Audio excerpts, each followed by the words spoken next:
Dans un royaume lointain d'Afrique de l'Ouest, où les rivières scintillaient sous le soleil et les savanes étaient peuplées de troupeaux majestueux, vivait un jeune homme nommé Malik.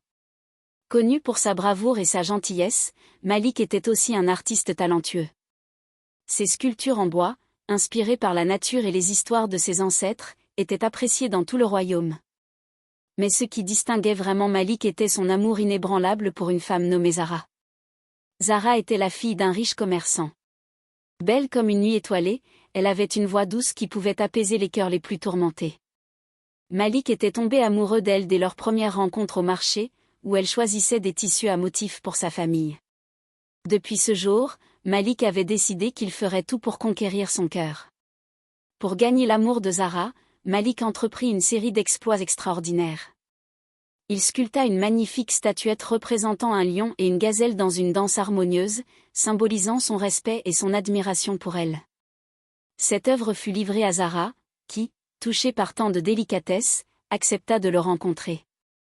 Lors de leur rencontre, Malik faisait preuve d'une générosité sans limite. Il utilisait ses gains pour acheter des cadeaux somptueux à Zara, espérant à chaque fois voir un éclair de véritable affection dans ses yeux.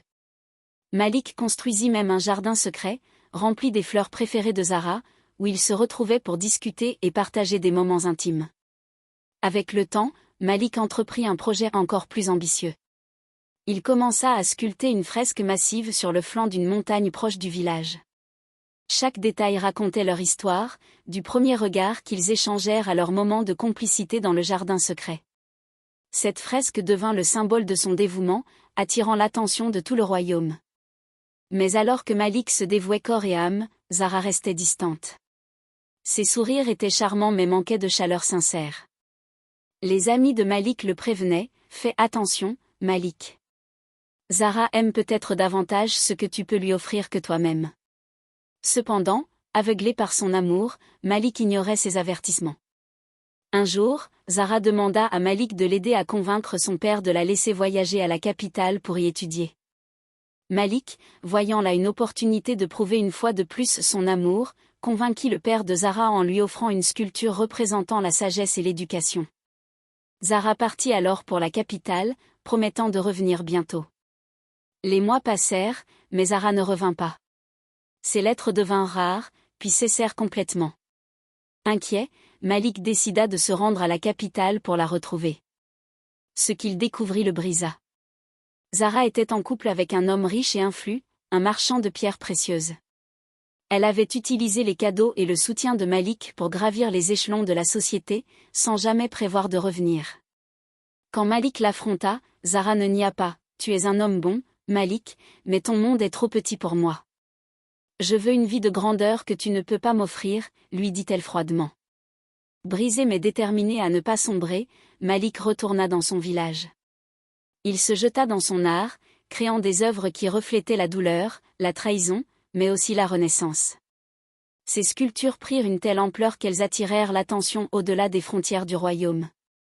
Malik devint célèbre, mais il garda toujours une certaine mélancolie dans le regard. Un jour, Zara, tombée en disgrâce après avoir été abandonnée par son riche amant, retourna dans le village. Elle chercha à revoir Malik, espérant qu'il lui pardonnerait. Mais Malik, bien que courtois, avait appris à protéger son cœur. « Et Zara, ton choix m'a appris une leçon précieuse, l'amour véritable ne peut pas être acheté ou mendié. J'ai trouvé la paix en moi-même, et c'est tout ce dont j'ai besoin maintenant, » lui dit-il avant de partir. Cependant, l'histoire ne s'arrête pas là. Après le départ de Zara, Malik entreprit un voyage d'introspection.